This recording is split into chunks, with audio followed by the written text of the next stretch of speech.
آج دجالی فتنے کے بارے میں کچھ باتیں آپ کے گوش گزار کروں گا۔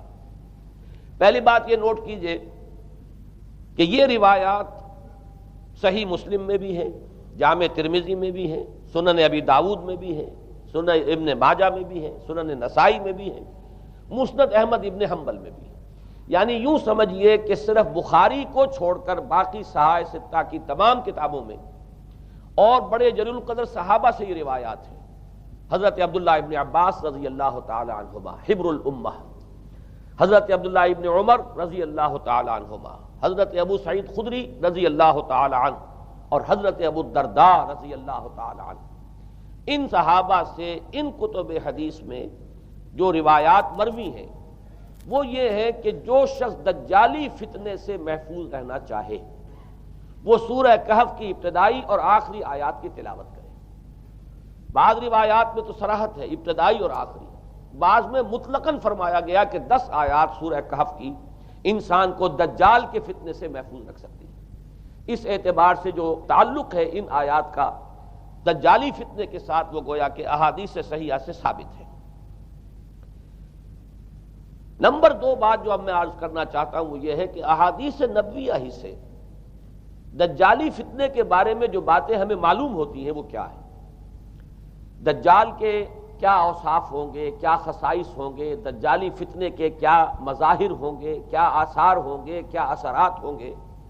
اس کی وضاحت میں پہلے تو ایک بات نوٹ کر لیجئے، ایک ہے دجالی فتنہ، ایک ہے ایک شخص معین المسیح الدجال، ان دونوں میں فرق ہے۔ معلوم ایسا ہوتا ہے کہ ایک تو شخص ہوگا جس کا ظہور ہوگا، وہ شخص معین ہوگا، اور اگر احادیث کا تتبع کیا جائے تو معلوم ہوتا ہے کہ وہ یہود کا کوئی بہت بڑا لیڈر ہوگا، اور آخری زمانے میں قریب قیامت کا جو زمانہ ہے، قرب قیامت کا، اس میں جو بڑی عظیم جنگیں ہونے والی ہیں ان میں جب یہودیوں اور مسلمانوں کا مقابلہ ہوگا اور بہت کریٹیکل سٹیج پر وہ مقابلہ پہنچا ہوا ہوگا، اس وقت حضرت مسیح علیہ السلام کا نزول ہوگا اور وہ دجال اکبر کو یا المسیح الدجال جسے کہا گیا ہے اس کو وہ قتل کریں گے۔ تو المسیح الدجال یہ تو ایک شخص معین ہے، البتہ دجالی فتنہ صرف ایک شخص معین کے ساتھ نہیں متعلق، بلکہ اس کے لیے جو احادیث آئی ہیں ان کا جب ہم تتبع کرتے ہیں، ان سب کو جب جمع کرتے ہیں تو معلوم ہوتا ہے کہ وہ ایک خاص کیفیت ہے، ایک خاص دور میں کچھ ایسی کیفیات پیدا ہو جائیں گی کہ جن کو دجالی فتنے سے تعبیر کیا گیا ہے۔ وہ کیفیات کیا ہیں، میں کچھ احادیث کے حوالے سے وہ میں نوٹ کر کے لایا ہوں، آج آپ کے سامنے رکھ رہا ہوں۔ پہلی بات یہ معلوم ہوتی ہے کہ اس دور میں، اس دجالی فتنے میں، انسان کو جو قواعد طبعیہ ہیں، جو قدرت کی طاقتیں ہیں، کائناتی قوتیں ہیں، ان پر غیر معمولی غلبہ، اقتدار، اختیار حاصل ہو جائے گا، اور وہ دجال متصرف ہوگا ان تمام قواعد طبعیہ پر، بالکل ایسے انداز میں جیسے کبھی انبیاء کرام علیہ السلام کو اللہ تعالیٰ معجزے عطا فرماتا ہے۔ وہ معجزے کہ جو اللہ تعالیٰ کے فضل و کرم سے اللہ کے رسولوں کو عطا ہوئے ہیں، گویا کہ وہ سب کی سب کیفیات ہیں کہ جو دجال کے بارے میں قرآن مجید یا احادیث نبویہ میں وارد ہوئی۔ مثلا پہلی بات یہ بتائی گئی کہ اس کے لیے فاصلہ بے معنی ہو کر رہ جائے گا، انتہائی تیز رفتاری ہوگی جو اسے حاصل ہوگی۔ چنانچہ الفاظ یہ ہے کالغیث استدبرت الریح، وہ ایک ایسے طوفان کے مانند جو ہے وہ سیلاب آئے گا کہ جیسے کوئی بہت زوردار آندھی جو ہے اس کے ساتھ طوفان آیا کرتا ہے۔ آپ سائیکلون کا تصور کیجئے کہ جس طریقے سے وہ ایک انتہائی تیز رفتار ہوا جو ہے وہ طوفان کو لے کر آتی ہے، اس طور سے وہ فتنہ پھیلے گا۔ ایک اور حدیث میں الفاظ ہے فلا تدع قریۃ الا حبطتها فی 40 لیلہ، یہ مسلم شریف کی روایت ہے حضرت نواس ابن سمعان رضی اللہ تعالی عنہ سے۔ کوئی قریہ تک نہیں چھوڑے گا دنیا کی کوئی آبادی چھوٹی سے چھوٹی جس میں وہ نہیں پہنچ جائے گا 40 دن کے اندر اندر۔ یہ اس کی تیز رفتاری کا عالم ہوگا، گویا کہ میں تعبیر کر رہا ہوں اسے ان الفاظ سے کہ فاصلہ بے معنی ہو کر رہ جائے گا۔ اسی کے ضمن میں بعض اور روایات آئی ہیں۔ سواری جو ہے اس دجال کی اس کو گدھے سے تعبیر کیا گیا ہے، اس لیے کہ ظاہر بات ہے اس دور میں اور کسی شے کا اگر تذکرہ کیا جاتا ہوائی جہاز کا یا راکٹس کا تو وہ تو لوگوں کی سمجھ میں نہ آتا، اور پہلے انہیں ساری سائنس پڑھانی پڑتی تب وہ الفاظ استعمال کرتے، لہذا وہ اس کا خچر، اس کا جس پر سواری ہوتی ہے۔ لیکن اس کی تیز رفتاری کے لیے الفاظ آئے ہیں کہ اس کا ایک قدم اگر مکے میں ہوگا تو دوسرا قدم شام میں جا کر پڑے گا، اور الفاظ یہ آئے ہیں کہ اس کے دونوں کانوں کے درمیان فاصلہ جو ہے وہ 40 باع کا یعنی 80 ہاتھ کا ہوگا، بلکہ حضرت علی رضی اللہ تعالیٰ عنہ کے خطبے میں جو اس کا بیان ہوا ہے کہ اس کا ایک کان جو ہے وہ 30 ہاتھ لمبا کان ہوگا اس کا۔ ابھی ذرا یہ صرف احادیث آپ سنتے جائیے، پھر اس کے بارے میں ان سب کو جوڑ کر جو ہمیں نتیجہ نکالنا ہے اس پر گفتگو بعد میں ہوگی۔ اسی طرح آواز کا معاملہ کہ اس کی آواز 4 دانگ عالم میں بیک وقت سنی جائے گی۔ الفاظ یہ ہے ینادی بصوت لہو یسمع لہو ما بین الخافقین، وہ ایک ایسی آواز کے ساتھ پکارے گا کہ جسے مشرق و مغرب کے مابین رہنے والا ہر شخص سنے گا۔ اس کی آواز جو ہے گویا کہ وہ تمام فاصلوں کے جو پردے ہیں اس کے لیے وہ حائل نہیں رہیں گے، بلکہ یہ کہ اس کی آواز جو ہے پوری دنیا میں مشرق و مغرب میں بیک وقت سنائی دے گی۔ تیسری بات معلوم ہوتی ہے کہ علاج معالجہ وہ اس انتہا کو اور عمل جراحی اس انتہا کو پہنچ جائے گا۔ یہاں وہ الفاظ آئے ہیں جو قرآن مجید میں حضرت مسیح کے معجزات کے لیے آئے۔ حضرت مسیح کے الفاظ جو ابرئ الاکمہ والابرص، کہ میں مادر ذات اندھے کو اور جو کوڑھ کا مرض تو ان دونوں کو میں ٹھیک کر دیتا ہوں۔ حضرت مسیح علیہ السلام صرف ہاتھ پھیرتے تھے اور مادر ذات جو نابینا ہے، اندھا، بینائی اس کی آ جاتی تھی، اور کوڑھی جو ہے اس کے جسم پر ہاتھ پھیرتے تھے اس کا کوڑھ درست ہو جاتا تھا۔ ابرئ الاکمہ والابرص، وہی الفاظ آئے حدیث میں کہ دجال کو یہ قدرت حاصل ہو جائے گی۔ نمبر 2 یہ کہ وہ یحیی الموتیٰ، جیسے کہ حضرت مسیح کے الفاظ ہیں وہ احیی الموتیٰ، میں زندہ کرتا ہوں مردے کو۔ حضرت مسیح فرماتے تھے ایک مردے کو قم باذن اللہ، اور وہ کھڑا ہو جاتا تھا۔ بالکل اسی طریقے سے دجال کو بھی قدرت حاصل ہو جائے گی کہ وہ مردوں کو زندہ کرے گا۔ مزید وضاحت ایک حدیث میں یہ ہے کہ وہ ایک شخص کو آری کے ساتھ بیچ میں سے چیرے گا، 2 ٹکڑے کر دے گا، پھر سیدھے گا اور زندہ کر دے گا۔ معلوم یہ ہوا کہ علاج معالجے کا علم اور دوسرے یہ کہ جراحی کا علم جو ہے وہ اپنی ان بلندیوں کو پہنچے گا کہ اس حد تک انسان کی رسائی ہو جائے گی۔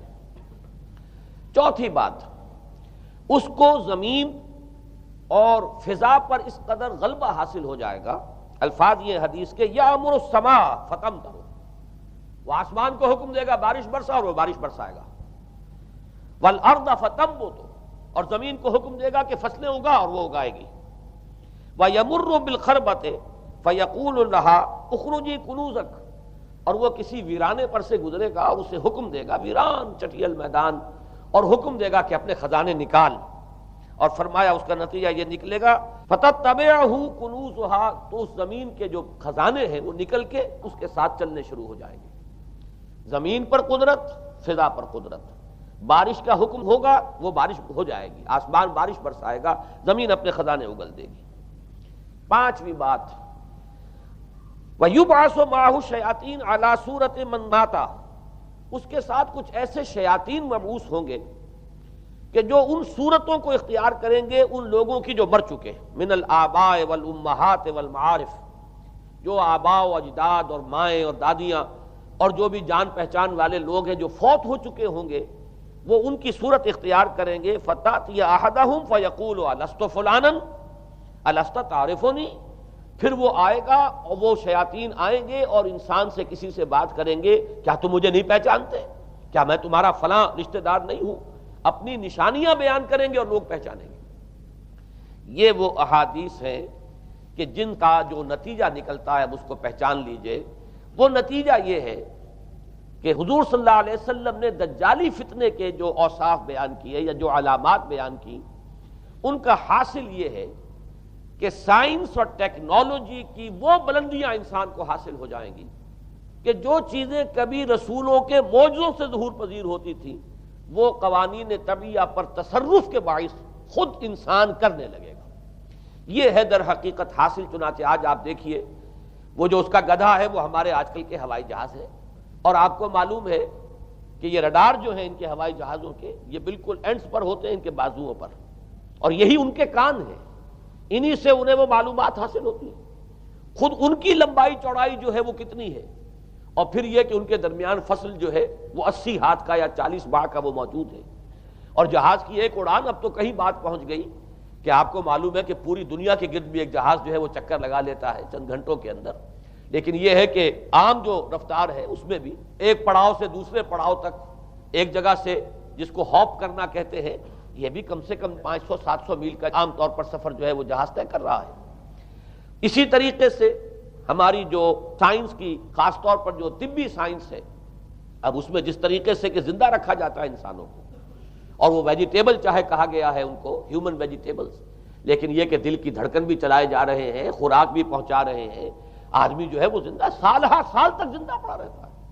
اور یہ کہ سرجری بعض جانوروں پر تو یہ بات ہو چکی ہے کہ کاٹے گئے ہیں اور پھر ان کو سی دیا گیا ہے، جوڑ دیا گیا ہے، یہ تمام جو بھی معجزے ہیں اس وقت سائنس دکھا رہی ہے۔ اسی طرح اگر یہ معجزہ دیکھنا ہو کہ زمین لقدق زمین، جہاں کہیں کوئی آثار نہیں تھے کسی ایک پتے تک کے اگنے کے، اگر وہاں لہلہاتے ہوئے آپ کو چمن دیکھنے ہو تو ویسے سب سے پہلے تو یہ معاملہ ہوا تھا اسرائیل نے جو کر کے دکھایا تھا، لیکن اب تو آپ ابو ظبی چلے جائیے، سعودی عرب میں چلے جائیے۔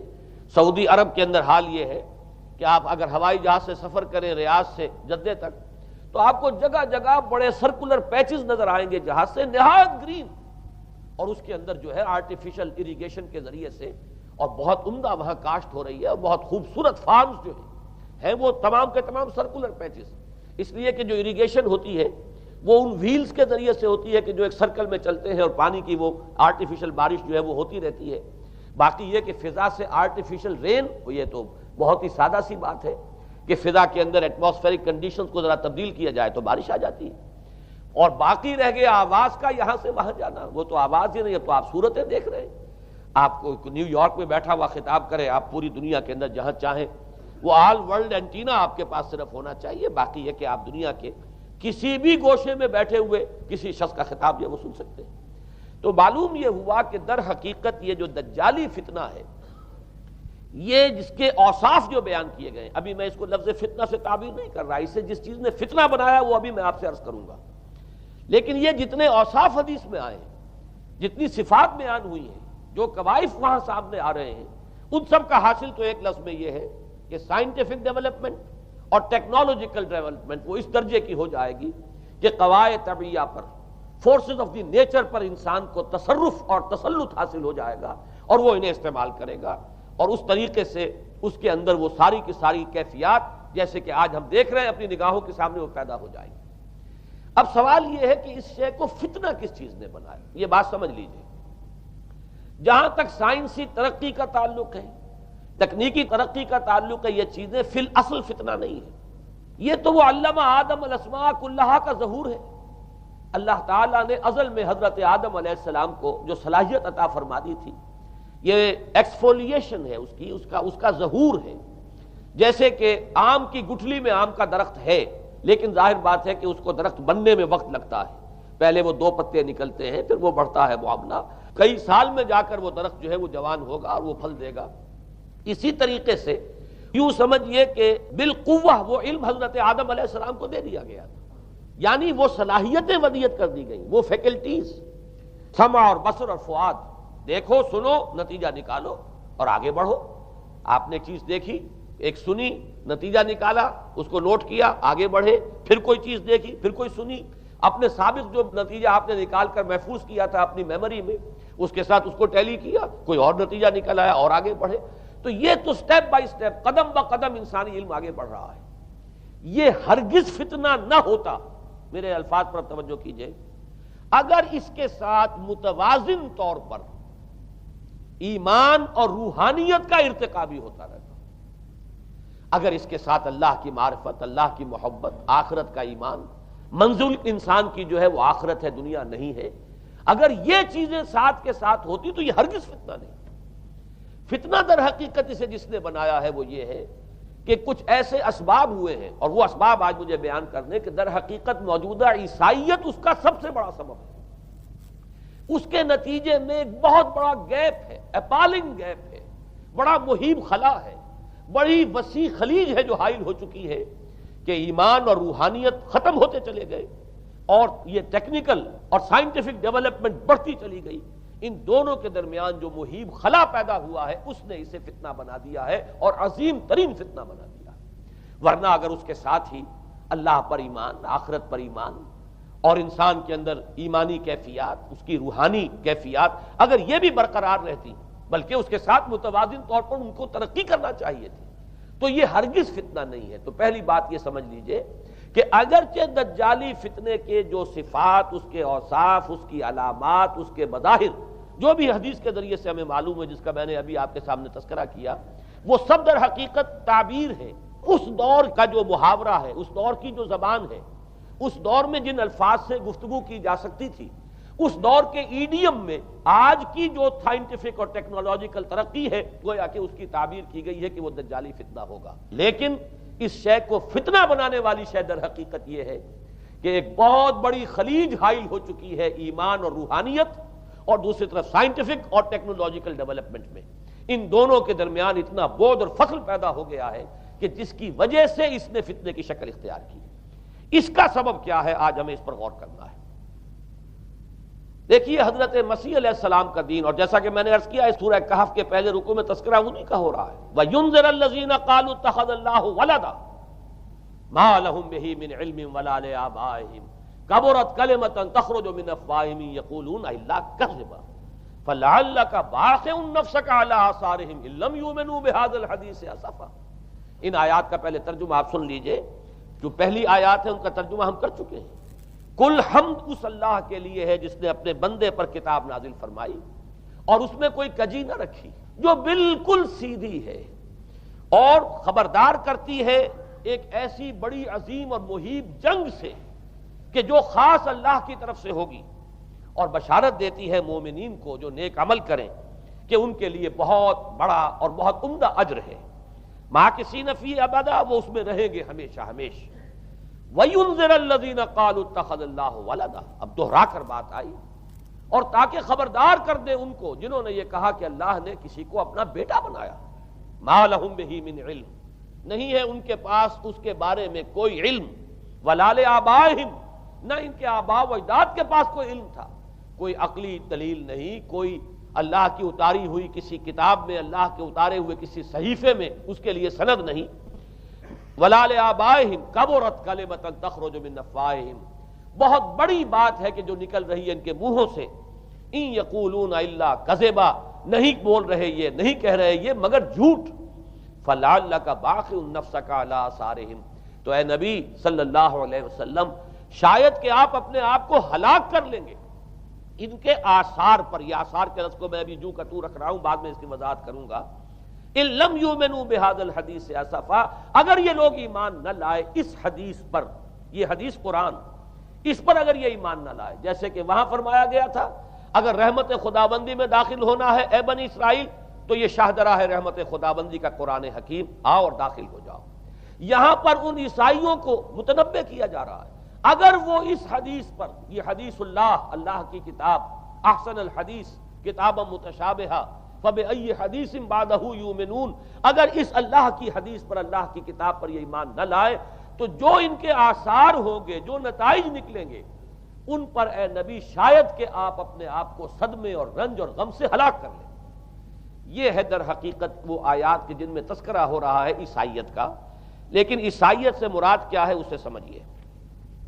حضرت مسیح علیہ السلام کا دین تو بعین ہی وہی دین تھا جو دین آدم سے لے کر محمد تک صلی اللہ علیہ وسلم وعلیہم الصلاۃ والسلام جتنے انبیاء آئے ہیں ان کے دین میں کوئی فرق نہیں تھا۔ دین توحید، وہی ایمان، البتہ شرائع کے اندر، شریعتوں میں کچھ تفصیلی احکام میں فرق ہوا ہے، شریعت موسوی اور شریعت محمدی میں علی صاحب الصلاۃ والسلام تھوڑا تھوڑا فرق ہے، دین ایک ہی ہے۔ شرع لکم من الدین ما وصی بہ نوحا والذی اوحینا الیک وما وصینا بہ ابراہیم وموسیٰ وعیسیٰ، دین میں تو ہم نے وہی شے تمہارے لیے بھی معین کی ہے مسلمانوں، کہ جس کی کہ ہم نے نوح کو وصیت کی تھی اور جس کی کہ ابراہیم کو اور موسیٰ کو اور عیسیٰ کو وصیت کی، دین ایک ہے۔ ان الدین عند اللہ الاسلام، تو دین مسیحی بھی وہی تھا بعین ہی جو دین محمدی ہے اور دین موسوی ہے صلی اللہ علیہ وسلم علیہ الصلاۃ والسلام۔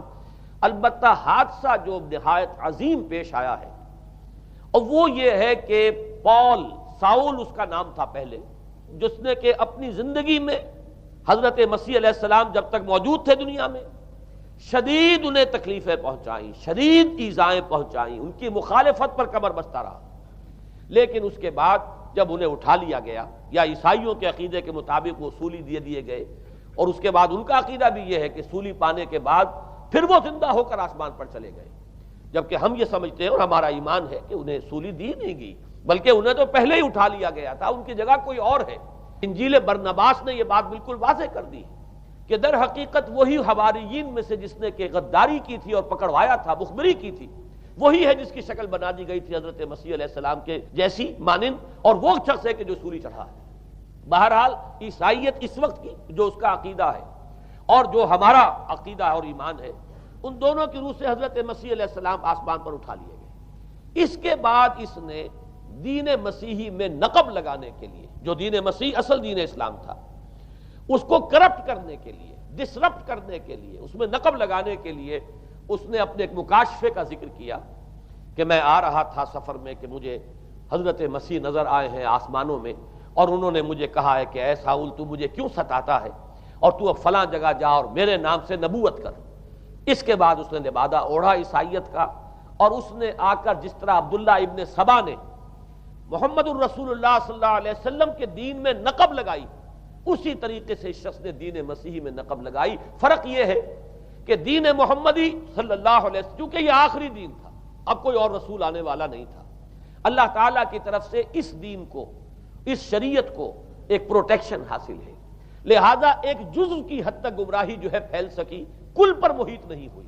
لیکن بدقسمتی سے دین مسیحی کے بارے میں یہ ہوا کہ کچھ عرصے تک تو کشمکش رہی ہے، اصل دین مسیحی پر بھی جو کاربند لوگ تھے اور جو اس کے اوپر مستقیم رہے وہ قائم کچھ عرصے تک رہے ہیں، لیکن ہوتے ہوتے تقریباً اس دور تک آ کر جب کہ حضور کی بعثت ہوئی ہے، اصل دین مسیحی کے ماننے والے تقریباً ختم ہو چکے تھے، شاذ لوگ رہ گئے تھے، اور ان میں بھی یہ جرت نہیں تھی کہ اپنے اصل دین کا وہ اظہار کر سکے، بلکہ ہوتے ہوتے ان 600 سالوں کے اندر یہ ہوا کہ وہی پالزم جو ہے در حقیقت اس نے ہی مسیحیت کی شکل اختیار کر لی۔ یہ پالزم جو ہے یہ ہے در حقیقت، یوں سمجھیے کہ ادیان عالم کی تاریخ میں سب سے زیادہ گمراہ کن مذہب، جس کا رد عمل پیدا ہوا ہے یورپ میں، جس نے کہ اس دجالی فتنے کی شکل اختیار کی ہے۔ میں یہ چاہتا ہوں کہ اس کے ضمن میں چند باتیں آج آپ کے سامنے رکھوں۔ پال نے جو دین مسیحی میں یا دین اسلام میں جو صحیح دین ہے اللہ کا، اس میں 3 تبدیلیاں بنیادی کی۔ سب سے پہلا تو وہی جو قرآن کہہ رہا ہے، الذین قالوا اتخذ اللہ ولدا، مسیح کو، حضرت مسیح علی نبینا علیہ الصلوۃ والسلام، انہیں خدا کا بیٹا قرار دیا گیا۔ اور اس میں بھی نوٹ کیجئے، بیٹے کے لیے عربی زبان میں 2 لفظ ہیں، ابن اور ولد۔ ابن کا لفظ ذو معنیین ہے، 2 معنی ہیں اس کے، ابن بیٹے کو بھی کہتے ہیں، اور ابن کا کوئی معنوی تعلق بھی ہو سکتا ہے، صرف بیٹا نہیں۔ ابن السبیل مسافر کو کہتے ہیں، راستے کا بیٹا، یعنی چونکہ راستے کے ساتھ اس کا ایک تعلق ہے، راستہ چل رہا ہے، وہ تو ابن السبیل ہے۔ ابن الوقت، وقت کا بیٹا، وہ وقت کا بیٹا اس معنی میں نہیں ہے، بلکہ یہ ہے کہ جو ہر وقت جو ہے حالات کے مطابق گرگٹ کی طرح اپنا رنگ بدلتا چلا جائے، چلو تم ادھر کو ہوا ہو جدھر کی، وہ ابن الوقت ہے۔ تو ابن الوقت اسی طریقے سے جو میں نے دوسری مثال دی ہے، ان کو اگر آپ سامنے رکھیں گے تو معلوم یہ ہوا کہ ابن کے تو دونوں معنی ہو سکتے ہیں، لیکن ولد یہ بالکل مخصوص ہے اولاد کے معنی میں۔ ولد یہ تو گویا کہ صلبی اولاد، اور عیسائیت وہ ہے مذہب کہ جس نے کہ بدترین شرک کی صورت اختیار کی ہے، اور ان کے ہاں عقیدے میں یہ الفاظ ہیں کہ مسیح اللہ کا، خدا کا صلبی بیٹا ہے، تاکہ کوئی شک نہ رہ جائے کہ کوئی اور نسبت ہے جسے ابن سے تعبیر کیا گیا، کوئی اور تعلق ہے جس کے لیے یہ لفظ اختیار کیا گیا، صلبی کا لفظ استعمال کیا گیا ہے کہ یہ خدا کا صلبی بیٹا ہے۔ اور یوں سمجھیے اب اس کا جو نتیجہ نکلا کہ بیٹا اگر کسی کا ہے تو ظاہر بات ہے کہ وہ ہم جنس ہے، ہم نوع ہے اپنے باپ کا۔ انسان کا بیٹا انسان ہوگا، سید زادہ جو ہے سید کا بیٹا سید ہوگا، مغل کا بیٹا مغل ہوگا، گھوڑے کا بیٹا گھوڑا ہوگا، گدھے کا بیٹا گدھا ہوگا۔ معلوم یہ ہوا کہ بعین ہی جو کچھ باپ ہوتا ہے وہی بیٹا ہوتا ہے۔ لہذا اس لفظ نے در حقیقت شرک کی بدترین صورت اختیار کی کہ بالکل اللہ کے برابر، اللہ کا ہم نوع، گویا کہ بدترین شرک جو ہے شرک فی الذات ہے، اور شرک فی الذات کی بدترین صورت یہ ہے کہ جو عیسائیت میں آئی ہے کہ حضرت مسیح علیہ السلام کو اللہ کا صلبی بیٹا قرار دیا گیا۔ اب اس کے نتیجے میں چونکہ ظاہر بات ہے کہ آخر بائبل بھی موجود تھی، اس بائبل کو ایک دم کیسے ختم کر دیتا سینٹ پال کہیں یا بہرحال میں تو لفظ سینٹ اس کے ساتھ استعمال نہیں کرنا چاہتا، لیکن چونکہ ہمیں یہ ہدایت ہے قرآن مجید کی بھی کہ جو باطل معبود بنا لیے جاتے ہیں انہیں بھی ہم کوئی ان کے لیے توہین والے الفاظ استعمال نہ کریں، لہذا میں یہ لفظ استعمال کر رہا ہوں، ورنہ جی تو چاہتا ہے کہ کوئی اور لفظ اس کے لیے استعمال کیا جائے، لیکن جو بھی اس وقت دنیا میں اس کا معروف نام ہے پال، سینٹ پال، تو اس نے چونکہ ظاہر بات ہے کہ پوری بائبل کو کیسے ختم کر دیتا، ایک دم تورات کو کیسے ختم کر دیتا، تورات تو آج تک چلی آ رہی ہے بائبل کے ساتھ ملی ہوئی، the old testament the new testament, یہ دونوں مل کر بائبل بنتی ہے، لہذا اب گورکھ دھندا بنانا پڑا انہیں، وہ تثلیث والا گورکھ دھندا، 3 میں 1 1 میں 3، توحید بھی ہے تثلیث بھی ہے، 3 میں 1 1 میں 3، اور یہ وہ شے ہے کہ جس نے عقیدے کا تعلق عقل سے منقطع کر دیا، اس سے سمجھ میں آنے والی بات ہی نہیں، 3 میں 1 1 میں 3 ایک گورکھ دھندا ہے۔ نتیجہ انہوں نے یہ نکالا کہ ڈوگما در حقیقت اس کا عقل سے کوئی تعلق نہیں، ڈوگما بس عقیدہ ہے، اور اس عقیدے ہی کے اوپر سارے دین کی بنیاد ہے، باقی وہ عقل میں آئے نہ آئے، عقل کے لیے قابل قبول ہو یا نہ ہو، یہ بات اچھی طرح سمجھ لیجئے کہ اگرچہ ہمارے ہاں بھی ہم بھی یہ بات کہتے ہیں کہ بہت سے حقائق جو ہیں کائنات کے وہ ایسے ہیں کہ جن تک عقل کی رسائی نہیں ہے اس کے لیے ہم مجبور ہیں، محتاج ہیں وحی کی ہدایت کے، لیکن 2 چیزوں میں فرق کیجئے، ایک ہے عقل سے ماورا ہونا اور ایک ہے عقل کے خلاف ہونا، ان دونوں چیزوں میں زمین و آسمان کا فرق ہے۔ ایک وہ حقائق ہے کہ جو عقل از خود ان تک رسائی حاصل نہیں کر سکتی، لیکن جب وہ سامنے آتے ہیں تو عقل تسلیم کرتی ہے کہ ہاں یہ بات سمجھ میں آتی ہے۔ ایک وہ چیزیں ہیں کہ جن کو عقل تسلیم نہیں کرتی، تو ایک ہے مخالف عقل، ایک ہے ورائے عقل، ان دونوں میں زمین و آسمان کا فرق ہے۔ ہمارے دین میں تو عقل کو اپیل کیا گیا ہے، لعلکم تعقلون، لعلہم یعقلون، اولو الالباب الذین یعقلون۔ اب ظاہر بات ہے کہ عقل کو ہاتھو برہانکم ان کنتم صادقین، لاؤ دلیل اپنی، تو دلیل سے عقل سے اپیل کی گئی، اور اس میں وہ رشتہ جو میں نے کئی مرتبہ بیان کیا علامہ اقبال کے اشعار کے حوالے سے کہ عقل گو آستاں سے دور نہیں، اس کی قسمت میں پر حضور نہیں، اور گزر جا عقل سے آگے کہ یہ نور چراغ راہ ہے، منزل نہیں ہے، منزل تک تو عقل نہیں پہنچائے گی لیکن راستہ تو دکھاتی ہے، اور جب کہ وحی کی روشنی سامنے آتی ہے تو عقل اس کی تصدیق کرتی ہے۔ یہ ہے ہمارا موقف اور یہ ہے عقلی معقول موقف۔ لیکن عیسائیت نے، بلکہ کہنا چاہیے پالزم نے، مجھے یہاں پر لفظ عیسائیت اب استعمال کرنا نہیں چاہیے اس لیے کہ حضرت عیسیٰ سے اب اس کی نسبت نہیں رہی، حضرت عیسیٰ سے اس کی نسبت جو ہے یہ مس نومر ہے، یہ غلط نام ہے۔ دی 100 کا مصنف جو ہے ڈاکٹر مائیکل ہارٹ، اس نے یہ بہت بڑی بات کہی، اس نے کہا در حقیقت موجودہ جو عیسائیت ہے اسے پالزم کہنا چاہیے، یہ پالزم ہے، کرسچینٹی نہیں ہے، اس لیے کہ در حقیقت حضرت مسیح علیہ السلام کی تعلیم جب تک وہ دنیا میں تھے وہ یہ نہیں تھی کہ جو پال نے دی، البتہ اس نے پال کو بہت بڑا شخص مانا، اس میں کوئی شک نہیں، اس لیے کہ اس نے تاریخ کے ایک دھارے کا جو ہے وہ رخ موڑ دیا ہے، اللہ تعالیٰ کے صحیح دین کو گویا کہ قلع قمع کر کے ایک نیا دین اس طریقے سے پھیلایا ہے کہ آج بھی شاید دنیا میں کثیر ترین تعداد عیسائیت ہی کے نام لیواؤں کی ہے، واللہ عالم، یا شاید گوتم بدھ کے ماننے والوں کی ہے، بہرحال یہ کہ بہت بڑی تعداد میں آج حضرت مسیح علیہ السلام کی طرف جو منسوب ہے غلط طور پر دین، اس کے نام لیوا دنیا میں ہے۔ اس اعتبار سے وہ یقیناً اس کا تو حق رکھتا ہے کہ اس کا نام بھی اس کتاب میں آئے کہ جس نے تاریخ کے اوپر اثرات اپنے پیدا کیے ہیں۔ اور حضرت مسیح علیہ السلام جب تک دنیا میں تھے، عیسائیت کی حقیقت بنی اسرائیل یا یہودیت کے ایک فرقے سے زیادہ نہیں تھی، ڈیٹیچ نہیں ہوا تھا یہ دین حضرت موسیٰ علیہ السلام کے دین سے، لیکن یہ کہ پال نے اسے بالکل ایک مستقل بذات ایک جدا گانا دین کی شکل دے دی ہے، تو یہ پالزم ہے۔ پالزم نے در حقیقت سب سے پہلا کام یہ کیا کہ عقل سے بالکل تعلق منقطع کر دیا، عقیدہ، ڈوگما، ڈوگما جو ہے وہ خلاف عقل، جو بات عقل میں آئے نہ آئے بس ماننی ہے۔ تو پہلی تو یوں سمجھیے کہ نقب جو لگی ہے دین کے اندر وہ اس تثلیث کے حوالے سے، اور تثلیث کا گورکھ دھندا خلاف عقل، لہذا ڈوگما کی جو کا لفظ جو استعمال ہوا ہے کہ بس اس کو تو ہم مانیں گے چاہے وہ عقل کے لیے قابل قبول ہو چاہے نہ ہو۔ دوسرا، اس سے بھی زیادہ آپ دیکھیے ایک سے ایک بڑھ کر اینٹ رکھی جا رہی ہے، خشت اول چون حد میں مار کج تاثریہ امیر ود دیوار کج۔ دوسرا کفارے کا عقیدہ جو مبنی ہے صلیب کے عقیدے پر، مسیح نے انتہائی ذلت کی موت، یعنی صلیب کی موت جو ہے وہ خود کہتے ہیں کہ انتہائی ذلت کی موت ہے۔ یہ ذلت کی موت کا پیالہ اس لیے پیا تاکہ اس کے ماننے والوں کی طرف سے کفارہ ادا ہو جائے۔ مسیح کفارہ ادا کر چکا ہے، اب جو شخص بھی مسیح کو مان لے گا اس کی گویا کہ نجات ہو گئی، اس کا عمل سے کوئی تعلق نہیں۔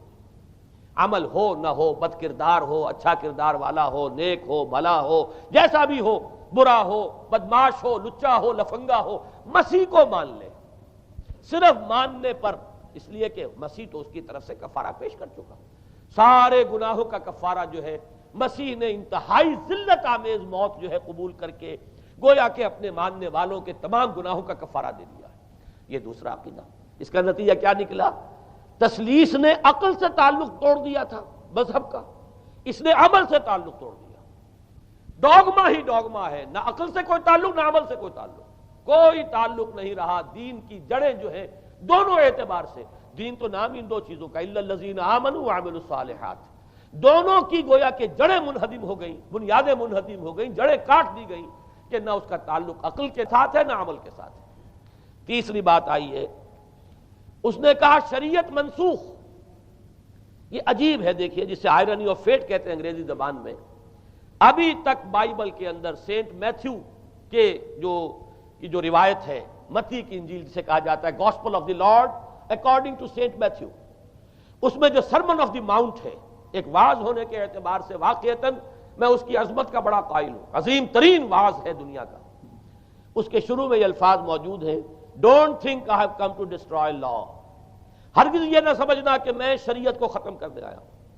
وہ یہ کہہ کر گئے تھے کہ شریعت موسوی تم پر لاگو رہے گی، عائد رہے گی، لیکن پال نے تیسرا نقب لگایا، شریعت ساقط کر دی۔ اس کی ضرورت کیوں محسوس ہوئی یہ بھی سمجھ لیجئے۔ حضرت مسیح یہ کہہ کر گئے تھے کہ میں صرف بنی اسرائیل کے لیے آیا ہوں، میں اسرائیل کے گھرانے کی کھوئی ہوئی بھیڑوں کی تلاش میں آیا ہوں۔ انجیل میں یہ الفاظ آج بھی موجود ہیں۔ حضرت مسیح نے اپنے حواریین کو جب بھیجا ہے کہ اب جاؤ تبلیغ کرو میری طرف سے، اس کی ہدایتوں میں ایک ہدایت یہ بھی ہے کہ تمہیں صرف اسرائیلیوں تک تبلیغ کرنی ہے، باہر نہیں، میں صرف اسرائیلیوں کی طرف رسول بنا کر بھیجا گیا ہوں۔ یہ الفاظ بھی موجود ہیں، اگرچہ اس وقت کے انجیل میں جو الفاظ ہیں وہ تو میں سمجھتا ہوں کہ حضرت مسیح علیہ السلام کے شایان شان نہیں ہے، وہاں کوئی نہ کوئی تحریف ہوئی ہے لفظی، اس لیے کہ وہاں تشبیہ یہ دی گئی ہے کہ کوئی اپنے بچے کے حصے کی روٹی جو ہے کتے کے آگے نہیں ڈالتا۔ گویا کہ جینٹائلز جو ہیں، غیر بنی اسرائیلی، انہیں اس جملے کی روح سے انہیں کتوں سے تشبیہ دی جا رہی ہے کہ میرے پاس میرے بچوں کے حصے کی روٹی ہے، میرے بچے ہیں اسرائیلی، میری روٹی جو ہے یہ جو میرے پاس ہے وہ اسرائیلیوں کے لیے ہے، کوئی اپنے بچوں کے حصے کی روٹی کتے کو نہیں کھلاتا۔ یہ جملہ تو میں سمجھتا ہوں حضرت مسیح کا نہیں ہو سکتا، لیکن یہ ہدایت کہ تمہیں تبلیغ صرف اسرائیلیوں میں کرنی ہے، یہ قرآن مجید کی روح سے ثابت ہے۔ اس لیے کہ قرآن بھی یہ کہتا ہے کہ رسولاً الی بنی اسرائیل، حضرت مسیح علیہ السلام رسول بنا کر بھیجے گئے تھے بنی اسرائیل کی طرف، اس لیے کہ وہ یوں سمجھیے کہ جسے ہمارے ہاں عام اصطلاحات میں علماء کہا کرتے ہیں تاج و تخت ختم نبوت، وہ تاج و تخت ختم نبوت تو ابھی منتظر تھا محمد الرسول اللہ صلی اللہ علیہ وسلم کی آمد کا، کہ وہی آئیں گے تو انہی کی بعثت ہوگی پوری نوع انسانی کی طرف۔ آپ سے پہلے کسی رسول کی بعثت پوری نوع انسانی کی طرف نہیں ہوئی بشمول حضرت مسیح علیہ السلام۔ ہر جو ہے رسول جو آیا ہے آپ سے پہلے اپنی اپنی قوموں کی طرف آیا ہے، لیکن اس پال نے کیا کیا؟ پہلے تو یہ اصول توڑا، ہم اس دین مسیحی کی یا جو پالزم ہے اس کی اب تبلیغ کریں گے غیر اسرائیلیوں میں بھی۔ وہاں انہیں دقت پیش آئی، شریعت موسوی بڑی بھاری شریعت ہے، اب وہ بھاری شریعت جو ہے اس کو قبول کرنا تو لوگوں کے لیے آسان نہیں ہے۔ انہوں نے یہ کیا کہ یہ شریعت تم پر ساقط، شریعت کا بوجھ تم پر نہیں، برڈن آف لا یہ تمہارے لیے نہیں ہے۔ اور میں یہاں مثال دے دینا چاہتا ہوں، بین ہی تاریخ نے اپنے آپ کو دہرایا ہے۔ عبداللہ ابن سبا نے جو فتنہ شروع کیا تھا ہمارے ہاں، ہماری تاریخ میں جو اس کے اثرات پھر پیدا ہوئے ہیں، ان میں سے ایک جو ہے وہ شکل وہ اسماعیلیت والی ہے، کہ اسماعیلیت نے بھی بین ہی یہی شکل اختیار کی ہے۔ ہندوستان میں آ کر جب اسماعیلی داعیوں نے جب تبلیغ کی ہے تو شریعت ساقط کر دی۔ آج آپ کو جو اسماعیلی ملیں گے ان کے ہاں کوئی شریعت نہیں ہے، کوئی نماز نہیں، مسجد ان کی ہوتی نہیں، جماعت خانہ ہوتا ہے، وہ کلب گھر ہے، آتے ہیں جمع ہوتے ہیں، کھانا کھاتے ہیں، اللہ اللہ خیر صلی اللہ کو باتیں چیتیں کرتے ہیں، ان کے اوپر شریعت ہے ہی نہیں، نہ روزہ ہے نہ نماز ہے۔ اور بین ہی وہی جو اختیارات میں ابھی آپ کو بتاؤں گا کہ جو پوپ کے ہیں، وہی ان کے امام حاضر کے اختیارات ہیں۔ بہرحال تیسری نقب جو میں نے عرض کیا آپ سے وہ یہ تھی کہ شریعت منسوخ، اس کا نتیجہ کیا نکلا؟ اب دیکھیے ذرا غور کیجئے، ایک بہت بڑا خلا پیدا ہو گیا، وہ خلا کون پر کرے گا؟ شریعت کے بارے میں سارے اختیارات اب پوپ کو حاصل تھے، وہ جس چیز کو چاہے حلال کر دے، جس چیز کو چاہے حرام کر دے، جس چیز کو چاہے قرار دے دے کہ یہ ممنوع ہے، جس چیز کی چاہے اجازت دے دے، اس لیے کہ اب شریعت تو رہی نہیں، خلا ہے، اس میں سوالات تو پیدا ہوں گے، یہ کام کیا جائے یا نہ کیا جائے، کون کرے گا؟ تو جب شریعت ختم ہوئی تو سارا اختیار پوپ کے ہاتھ میں آ گیا ہے۔ یہ میں بعد میں ذرا اور تفصیل سے بتاؤں گا کہ کیسے کیسے اختیارات پھر مذہبی طبقے کے ہاتھ میں آئے ہیں۔ اس کے نتیجے میں تاریخ انسانی میں ورسٹ فارم آف تھیوکریسی پیدا ہوئی۔ تھیوکریسی کسے کہتے ہیں؟ جو آج کی اصطلاح میں گالی ہے، تھیوکریسی۔ قائد اعظم کے جملے آپ نے کئی پڑھے ہوں گے، اسلام میں کوئی تھیوکریسی نہیں ہے، مذہبی طبقے کی حکومت نہیں ہے اسلام میں، اور 100% درست ہے۔ تھیوکریسی کہتے ہیں ایک مذہبی حلقے کی، مذہبی طبقے کی حکومت، اس کے ہاتھ میں اختیارات آ جائے، اور قرآن مجید میں اسی وجہ سے ان کے اوپر الزام لگایا گیا اتخذوا احبارهم ورهبانهم اربابا من دون اللہ، انہوں نے اپنے علماء اور صوفیوں کو اللہ کے سوا اپنے معبود بنا لیا۔ حضرت عدی ابن حاتم رضی اللہ تعالیٰ عنہ جب ایمان لائے، یہ حاتم طائی جو مشہور ہے سخاوت میں، ان کے بیٹے ہیں، قبیلہ طے سے ان کا تعلق ہے، حاتم طائی تو طے سے ہے، ان کے بیٹے عدی ہیں، یہ عیسائی تھے۔ یہ جب ایمان لائے اور پھر انہوں نے قرآن پڑھا تو انہیں ایک اشکال ہوا کہ قرآن مجید میں تو ہم پر الزام لگایا گیا ہے کہ اتخذوا احبارهم ورهبانهم اربابا من دون اللہ، تو عرض کیا انہوں نے، ڈرتے ڈرتے عرض کیا ہوگا حضور کی خدمت میں کہ حضور یہ بات تو کچھ درست نہیں معلوم ہوتی، ہم نے تو کبھی اپنے علماء اور رہبان کو خدا نہیں سمجھا، وہ اس مغالطے میں تھے کہ جب تک سجدہ نہ کیا جائے شاید خدا نہیں مانا گیا۔ حضور نے پوچھا کیا ایسا نہیں ہے کہ جس چیز کو وہ حلال کہتے ہیں تم حلال مان لیتے ہو، جس چیز کو حرام کہتے ہیں حرام مان لیتے ہو؟ جی ہاں یہ تو ہے، یہی تو فرمایا اربابا من دون اللہ ہے۔ تحلیل و تحریم کا اختیار صرف اللہ کے ہاتھ میں، یا اللہ کے نمائندے کی حیثیت سے اس کے رسول کے پاس ہے جس کو وحی آتی ہے، اس کے بعد کسی کو اختیار نہیں ہے۔ اجتہاد کر سکتا ہے لیکن اجتہاد کے لیے دلیل دینی ہوگی، نص سے، کتاب اللہ سے کوئی دلیل لاؤ، سنت رسول اللہ سے کوئی دلیل لاؤ، استنباط کرو، عقل سے بات کرو، لیکن یہ ہے کہ تحلیل و تحریم یہ خدائی اختیار ہے، اللہ کے ہاتھ میں اس کا اختیار ہے، اور اللہ کے نمائندے کی حیثیت سے زیادہ یہ اللہ کے رسولوں کے ہاتھ میں اختیار آتا ہے، اس کے علاوہ کسی کے لیے نہیں۔ کسی اور کے لیے یہ مان لیا گیا تبھی تو ان کو خدا بنا لیا گیا۔ اسی معنی میں آج کی جمہوریت جو ہے وہ بدترین شرک ہے کہ یہاں یہ تسلیم کیا جاتا ہے کہ ساورنٹی جو ہے وہ عوام کی ہے، ساورنٹی آف دی پیپل۔ کیا معنی ہے؟ کہ عوام کے نمائندے جو چاہیں قانون بنا دیں، جس چیز کو چاہیں حلال ٹھہرائیں، جس چیز کو چاہیں حرام ٹھہرائیں، ان کے پاس حلت و حرمت کے جو پورے اختیارات ہیں ان کے پاس آ گئے۔ یہی تو خدائی مقام ہے، خدا کا مقام دے دیا گیا، اس سے بڑا شرک کیا ہوگا؟ در حقیقت حاکمیت غیر اللہ اس دور کا سب سے بڑا شرک ہے۔ تو وہاں یہ حق جو ہے دے دیا گیا علماء کے ایک طبقے کو، پوپ کو، تو گویا کہ تاریخ انسانی کی بدترین تھیوکریسی، بدترین مذہبی استبدادی حکومت قائم ہوئی ہے یورپ میں۔ اس کے حوالے سے میں کچھ تاریخی حوالے بھی اب آپ کے سامنے رکھ دوں۔ دیکھیے جب تک پال نے یہ کام شروع کیا ہے تو تقریباً 3 صدیوں تک تو یہ صرف ایک مذہبی تبلیغ کا کام ہوا ہے۔ انہوں نے کوششیں کی، محنتیں کی، پیغام پہنچایا، اور جیسا کہ میں عرض کر چکا ہوں اس وقت تک گڈمٹ تھے، پال کے ماننے والے بھی تھے اور حضرت مسیح کے جو اصل صحابہ تھے جو ان کے حواریین تھے ان کے ماننے والے بھی تھے، لہذا کشمکش ان کے اندر بھی چل رہی تھی۔ لیکن ظاہر بات ہے کہ حضرت مسیح کے اصل حواریین وہ تو اول تو یہ کہ اپنی گفتگو رکھ رہے تھے محدود بنی اسرائیل تک، نمبر 2 یہ کہ انہوں نے تو شریعت کو ساقط نہیں مانا۔ جنگل کی آگ کی طرح جو مسیحیت پھیلی ہے وہ پالزم والی مسیحیت ہے، اس لیے کہ اس میں تو کوئی شریعت کا کوئی بوجھ نہیں، کوئی حلال نہیں، کوئی حرام نہیں، کوئی نماز نہیں، کوئی روزہ نہیں، لہذا یہ تیزی کے ساتھ پھیلی ہے۔ اور 300 برس تک تو ایک کشمکش جو ہے جاری رہی، انہوں نے تبلیغیں کی، مصائب جھیلے، کشمکش اندر بھی چلی باہر بھی چلی۔ لیکن اس کے بعد قیصر روم کانسٹنٹائن، قسطنطین جسے کہتے ہیں، جس کا یہ قسطنطنیہ ہے، کانسٹنٹائن، اس نے یہ محسوس کیا بالکل اکبر کی طرح، جیسے اکبر نے محسوس کیا تھا کہ میری مملکت کے اندر یہ مذہبی تصادم جو ہے یہ سب سے بڑی یوں سمجھیے کہ انسٹیبلٹی کا سبب ہے، لہذا ان تمام مذہبوں کو ایک ہاون دستے میں ڈال کے کوٹ پیس کر ایک بناؤ. وہ جو دین اکبری یا دین الہی جو اس نے کیا تھا اس سیاسی مصلحت کی وجہ سے کہ یہ ہندو مسلم تصادم اور دوسرے مذاہب کا ٹکراؤ جو ہے وہ ہندوستان کو ایک سیاسی وحدت اور ایک اپنی سیاسی عظمت کی طرف پیش قدمی کرنے کا جو راستہ ہے اختیار کرنے سے روکتا ہے. لہذا یہ کام کیا جائے. یہی قسطنطین نے کیا. اس نے جب دیکھا بڑی کشمکش چل رہی ہے اس نے خود عیسائیت اختیار کر.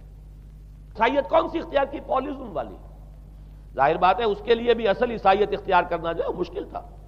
پالیزم والی. اور اس کے بعد یہ اب اسٹیٹ کی جو مشینری تھی، جو طاقت تھا، جو دباؤ تھا، اس کے حوالے سے اب یہ مسیحیت جو ہے پورے رومن امپائر کے اندر اب یہ بڑی تیزی کے ساتھ جس کو کہنا چاہیے اس کا ایک نظام قائم ہوا اور جو مذہبی طبقہ تھا اس کا اقتدار مستحکم ہو گیا. اس کے باوجود 200 برس اور گزرے. یونان چونکہ بہت بڑا مرکز تھا علم کا، فلسفے کا، سائنس کا، حکمت کا. آپ کو معلوم ہے یہ تمام ارسطو ہو، افلاطون ہو، یہ سب یونان کے ہیں. ارشمیدس ہو، یہ تمام کے تمام جو بھی ہے تو سائنس اور فلسفہ دونوں اس کا گہوارہ یونان تھا. یونانی حکماء اعتراض کرتے تھے. لہذا سن 529 اس کو نوٹ کر لیجئے. جسٹینین ایک قیصر تھا اب قسطنطین کے 200 برس بعد. اس نے اپنی پوری مملکت میں فلسفہ اور سائنس کی تعلیم حرام قرار دی. کوئی نہ فلسفہ پڑھ سکے گا نہ سائنس. جو فلسفہ پڑھے گا اس کو مرتد قرار دے دیا جائے گا اور زندہ آگ میں جلا دیا جائے گا. انکوزیشن کورٹس قائم ہوئی. وہ صرف مذہبی عدالتیں اس لیے قائم ہوتی تھی کہ جس کے بارے میں معلوم ہو جائے کہ یہ فلسفہ پڑھتا ہے یا یہ سائنس پڑھتا ہے. اس لیے کہ فلسفہ اور سائنس دونوں جڑ کاٹتے ہیں اس ڈوگما کی. وہ ڈوگما جو پالیزم والا ڈوگما ہے اس کی جڑ کھودنے والی ہیں دونوں چیزیں. اور چونکہ وہ دونوں عقل کو اپیل کرتی ہیں، یہ ڈوگما عقل کے متضاد ہے. لہذا مذہب کا تحفظ اسی طرح ہو سکتا ہے کہ اب ان دونوں کو بالکل ممنوع قرار دے دیا جائے. یوں سمجھیے کہ تقریباً 1000 برس تک یورپ میں، چونکہ سب سے بڑی امپائر یہی تھی، یورپ میں فلسفہ اور حکمت اور یہ سائنس کی تعلیم ممنوع رہی. یہ ہے در حقیقت سب سے پہلا کام جو جسٹینین نے کیا 529 میں. اس کے بعد آگے چل کر پوپ کا جو اقتدار ہے وہ اتنا زبردست بنا ہے. پوپ کو اختیار حاصل ہو گیا جس چیز کو چاہے وہ قانون کا درجہ دے دے. اس لیے کہ شریعت تو ہے نہیں، خلا پوپ کون کرے گا؟ پوپ کو کرے گا. پوپ کو اختیار حاصل ہو گیا وہ جس کے گناہ چاہے معاف کر دے. اب دیکھیے اگرچہ ویسے تو گناہ پہلے ہی معاف ہو گئے کہ جس نے مسیح کو مان لیا گناہ تو معاف ہو گئے اگلے پچھلے سب، لیکن یہ کہ پھر بھی ایک خلش رہ جاتی ہے انسان کے دل میں، چونکہ ایک اخلاقی حص انسان کے اندر اللہ نے پیدا کی ہوئی ہے. جب کوئی شخص کرتا ہے، کوئی بدکاری کرتا ہے، کوئی چوری کرتا ہے، ڈاکہ ڈالتا ہے، تو وہ جو ایک کانشنس ہے وہ جو پرک کرتا ہے اس کو بھی ختم کرنے کے لیے اگر پوپ یا کارڈینل یا اس کے کسی نمائندے کے سامنے جا کر اعتراف گناہ کر لو اور کچھ اس کی مٹھی گرم کرو، کچھ ہدیہ پیش کرو، تو توبہ نامہ، معافی نامہ تمہیں دے دیا جائے گا. اور وہ جو چیز ہے وہ تمہارے لیے سند ہے کہ کوئی تم سے باز پرس تمہارے گناہ کے نہیں ہو سکے. پھر ان کی قیمتیں تھیں، ان کے لیے بڑی بڑی جو ہے ہدیے مقرر کیے گئے تھے. تیسری چیز بائبل کا اول تو یہ کہ مفہوم جو ہے وہ کوئی سند نہیں ہے، اس لیے کہ بائبل ہانٹ کر رہی تھی نا. اولڈ ٹیسٹمنٹ بھی ہے، یہ حضرت مسیح کی یہ 4 انجیلیں بھی ہیں، یہ تعلیم کچھ اور ہے. لہذا بائبل جو ہے وہ سند نہیں ہے. سند پوپ کا جو ہے فرمان وہ سند ہے. بائبل کی شرح کرنے کی، بائبل کی طرف سے کوئی دلیل لانے کی کسی کو کوئی حق حاصل نہیں. یہ جبر تھا، یہ تشدد تھا یورپ میں. یہ وہ دور تھا جب کہ اسلام پھیل رہا تھا. میں نے اس لیے آپ سے کہا تھا، نوٹ کرایا آپ کو، 529 میں جسٹینین کا یہ فرمان ہے. 571 میں حضور کی ولادت ہو رہی ہے، وہی صدی ہے. اور 630 کے آس پاس، بلکہ 629 کے آس پاس سلطنت روما کے ساتھ مسلمانوں کا ٹکراؤ شروع ہوا ہے. تو یہ تاریخی ان کو ریلیشن جو ہے ذہن میں رکھیے. جس وقت مسلمان آئے اور 200-300 برس جو ان کے عروج کے ہیں، اس وقت آپ کو معلوم ہے کہ تقریباً 6 صدیاں ہو چکی تھی کہ یورپ بالکل جس کو کہا جاتا ہے ڈارک ایجز، انتہائی تاریکی، مذہبی جبر اور استبداد، اس کے سوا کچھ نہیں. اور وہ ملاؤں کی حکومت جسے آپ کہیں گے، جسے آج کل کی اصطلاح میں کہا جائے گا، وہ جس کو چاہے جو چاہے سزا دے دے. پوپ کو اختیار حاصل ہے. کسی کے بارے میں ذرا جیسے بعض اوقات خبریں سچی ہیں یا جھوٹی، لیکن میں مثال دے رہا ہوں جیسے خبریں آتی رہی ہیں ایران کے بارے میں کہ کہیں اگر معلوم ہو گیا ہے تو پاسداران انقلاب پہنچے اور سمری ٹرائل اور فوراً ختم کیا آدمی کو. اس قسم سے انکوزیشن رپورٹس جو ہیں وہ کورٹس وہاں قائم ہوئی اور یوں سمجھیے کہ لاکھوں افراد تحت کیے گئے، زندہ جلائے گئے. لیکن اس کے بعد جب عالم اسلام میں وہ روشنی پھیلی اور خاص طور پر بنو عباس کے زمانے میں اب بھاگ کر وہاں جو بھی تھے فلسفے کے اور سائنس کے کوئی دلچسپی رکھنے والے وہ بھاگ کر عالم اسلام میں آ گئے. یہاں اب وہ کتابیں جو ہیں ان کے ترجمے ہوئے، خاص طور پر مامون اور ہارون الرشید کے زمانے کے اندر یہ علم جو ہے ہندوستان سے بھی لیا، یونان سے بھی لیا مسلمانوں نے، اور اس کے بعد یہ غرناطہ اور قرطبہ کی یونیورسٹیوں کے ذریعے سے اس علم نے پینیٹریٹ کیا ہے دوبارہ یورپ میں.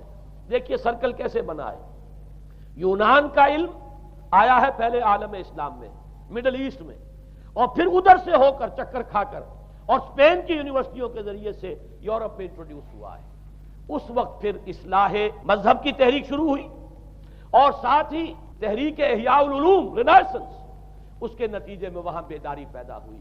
لیکن یہ بیداری اب آپ نوٹ کر لیجئے، ایک تو پروٹیسٹنٹ مذہب پیدا ہوا اور کئی سو برس تک تصادم رہا کیتھولکس کے اندر اور پروٹیسٹنٹس میں. پورے اسلام کی تاریخ میں کبھی اتنے خونی فسادات نہیں ہوئے ہیں، کبھی بھی شیعہ سنی فساد بھی کبھی اتنا نہیں ہوا جتنا کہ کئی سو برس تک رومن کیتھولکس اور پروٹیسٹنٹس کے مابین یورپ میں ہوتا رہا ہے.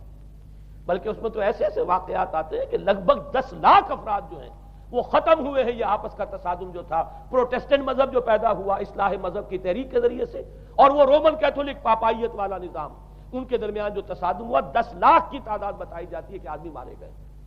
بلکہ فرانس کا ایک شہر ہے، وہاں تو 19 دن تک مسلسل قتل عام کیا گیا پروٹیسٹنٹس کا، اور وہاں حاملہ عورتوں کے جو ہے پیٹ چاک کر کے بچے نکال کر ان کو بھی جو ہے ختم کیا گیا ہے. یہ سارا ظلم جو ہے وہاں ہوا ہے، تصادم ہوا ہے. اس کے نتیجے میں آپ خود سوچئے کہ کس قدر نفرت پیدا ہوئی عوام کے اندر مذہب سے. اس کے ساتھ ہی اب وہ علم شروع ہوا، سائنس شروع ہوئی. لہذا علم اور سائنس دونوں کی جڑ میں مذہب سے شدید نفرت پیدا ہو. یہ ہے وہ سبب کہ جس نے یہاں سے راستے علیحدہ کر دیے. اور مذہب چونکہ جبر کرتا ہے، مذہب چونکہ عقل کے اوپر بیڑیاں بٹھاتا ہے، پہرے بٹھاتا ہے، بیڑیاں ڈالتا ہے، اور مذہب چونکہ تشدد کرتا ہے، لہذا مذہب کے خلاف ایک نفرت، ایک ریئیکشن. یہ ہے اس ساری سائنسی ارتقاء اور سائنٹیفک اور ٹیکنالوجیکل جو ڈیولپمنٹ ہوئی ہے اس کی جڑ میں مذہب سے نفرت جو ہے اس کے بیج بو دیے گئے. اور یہ 200-250-300 سال میں اب یہ جو تناور درخت بن کر آیا ہے کہ ایک طرف سائنس کی ترقی، ٹیکنالوجی کی ترقی آسمان کو چھو رہی ہے. آج انسان چاند کے اوپر تو انسان کے قدم جو ہے پہنچ چکے ہیں، اور آپ کا ایک راکٹ جو ہے وہ پورے تمام سیارے جو ہیں ہمارے سولر سسٹم کے ہیں ان سب کا چکر لگا کر اور وہ اس سے باہر چلا گیا ہے خلا کے اندر، کہاں گیا کچھ پتا نہیں. لیکن یہ کہ تقریباً یوں سمجھیے کہ سن 77 کا چلا ہوا وہ، اور 12 برس تک اس نے سفر طے کیا ہے، اور کم سے کم سولر سسٹم کا جو ہے اس نے پورا جو ہے احاطہ کیا ہے. اور جو میں نے آپ کو وہ احادیث سنائی ان کے حوالے سے بات کیا سمجھ میں آئی کہ یہ سائنٹیفک، ساری کی ساری سائنٹیفک ڈیولپمنٹ، یہ ٹیکنالوجیکل ڈیولپمنٹ، لیکن چونکہ اس کے ساتھ مذہب کا انکار ہے، خدا پر ایمان نہیں ہے، آخرت کا یقین نہیں ہے، روح کا گویا کہ انکار، روحانیت تو بہت دور کی بات ہے، روح کا بھی انکار. نتیجہ یہ ہے کہ ان دونوں چیزوں کے مابین وہ گیپ جسے میں نے کہا تھا ایپالنگ گیپ، ایک بہت بڑا گیپ ہے جو پیدا ہو چکا ہے. اب میں حدیث آپ کو سنا رہا ہوں. بخاری شریف میں جو روایت ہے حضور نے فرمایا کہ دجال کے ماتھے پر لکھا ہوا ہوگا کافارا، کفر. الفاظ یہ ہے انہو مکتوب بین عینیہ کافارا، علیحدہ علیحدہ، یقرأہ کل مومن کاتب او غیر کاتب. وہ اس طرح نمایاں لکھا ہوا ہوگا کہ ہر شخص اسے پڑھ لے گا، چاہے وہ لکھنے والا ہو چاہے نہ ہو، لکھا پڑھا ہو چاہے نہ ہو.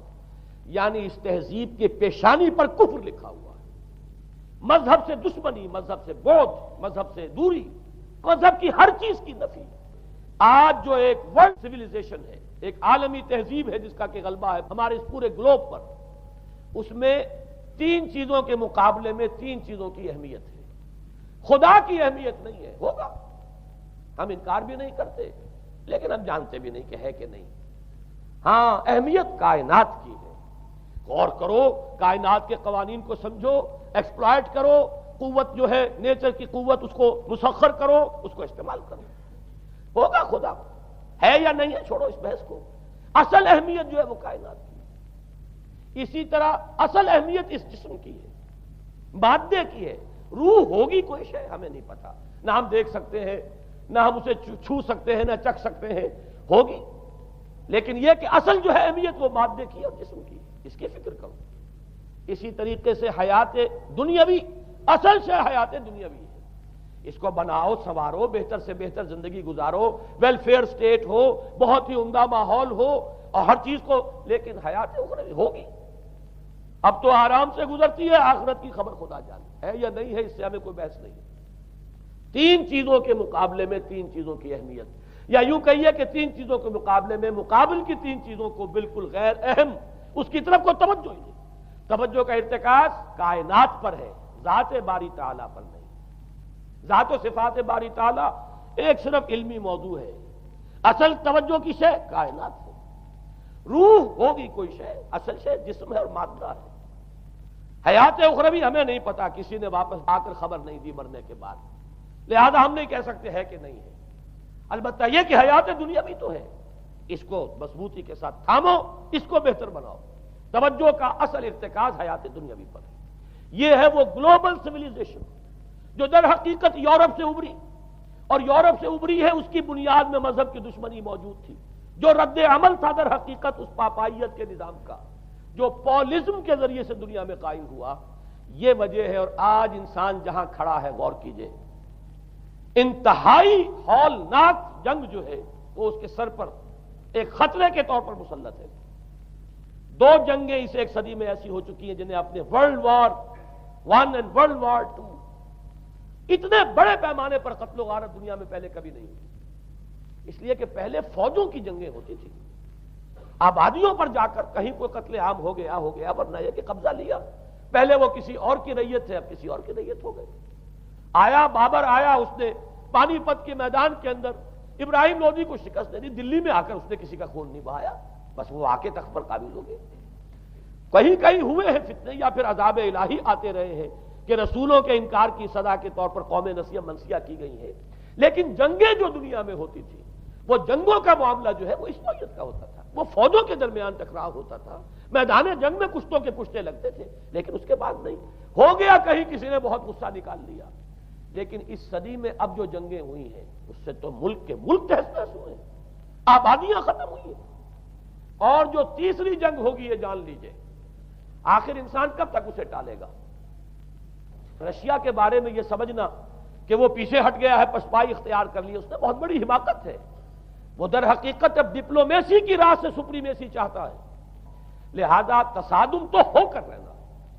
مولانا مناظر حسن گیلانی رحمۃ اللہ علیہ کے خیالات جو ہیں وہ مجھے اس سورہ کہف کے ابتدائی آیات کے ضمن میں مجھے ان سے اتفاق ہے، اور بہت سی چیزیں ان سے ماخوذ ہیں۔ اسی طریقے سے جو حدیث اب میں آپ کو بتا رہا ہوں، میرے سامنے اس کا متن نہیں ہے، مولانا حامد میاں رحمۃ اللہ علیہ انہوں نے مجھے یہ بتایا تھا کہ جو میں نے جمع کیے ہیں حالات و واقعات، قیامت سے پہلے جو حالات و واقعات پیش آنے والے ہیں، جن کی پیشین گوئی احادیث میں ہیں، ان سے معلوم ہوتا ہے کہ ایک بہت بڑی خوفناک جنگ، اتنی بڑی خوفناک جنگ، اور ان کے الفاظ یہ ہے کہ اس میں دونوں فریق جو ہوں گے ان میں بڑی تعداد عیسائیوں کی ہوگی، ادھر بھی ادھر بھی، ایک طرف البتہ عیسائیوں کے ساتھ مسلمان بھی ہوں گے، یہودی بھی ہوں گے، اور دوسری طرف خالص عیسائی طاقت ہوگی، اور ان کے درمیان اتنی خوفناک جنگ ہوگی۔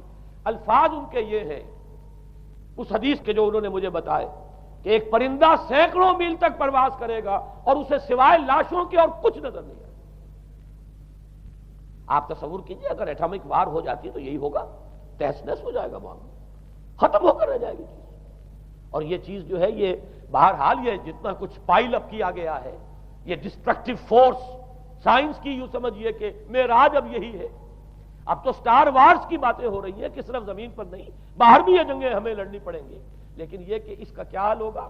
امریکہ میں ایک پکچر تیار کی گئی تھی، دی ڈے آفٹر غالباً اس کا نام ہے، اس میں ایک نقشہ دکھایا گیا ہے اس قدر ہولناک کہ یہ 100 اور اونچی منزلہ عمارتیں جو ہے یہ ایسے جیسے کہ کچے گھروندے ہوتے ہیں، ایسے وہ پگھل کر رہ جائیں گی، اور یوں سمجھیے کہ انسان جو ان کے اندر ہوں گے ایک ایک منزل کے اندر، ایک ایک ایسی 100 منزلہ عمارت کے اندر ہزاروں آدمی ہوتے ہیں، جیسے کہ کوئی ایسی کالونی ہو کوئی ان کی چیونٹیوں کی، اور اس پوری کالونی کو آپ اپنے پاؤں سے مسل دیں، ایسے انسانوں کا حال ہوگا اگر وہ جنگ ہو جاتی جس کا نقشہ کھینچا گیا ہے۔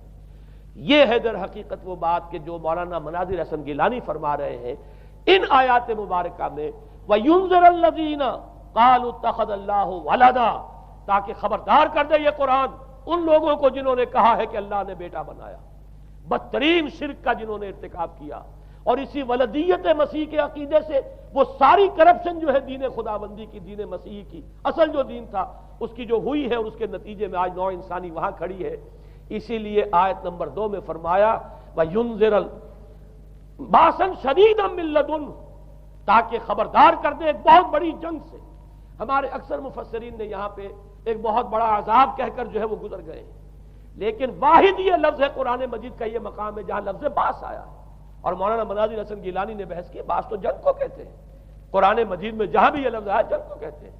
تو ایک بہت بڑی ہولناک جنگ جس کے لیے فرمایا من لدنہ، یہ تمہارے اپنے پیمانوں پر نہیں آئے گی، یہ تمہارے حساب کتاب میں نہیں آ سکتا جو ڈسٹرکشن ہوگی، جیسے کہ آپ علم لدنی کہتے ہیں۔ ایک علم وہ ہے جو جانے بوجھے طریقے سے حاصل کیا جاتا ہے، ایک علم لدنی ہے جو خاص اللہ تعالیٰ اپنے کسی بندے کو عطا فرما دے۔ اس جنگ کی جو ہلاکت خیزی ہے وہ تمہارے حساب کتاب میں آنے والی نہیں ہے۔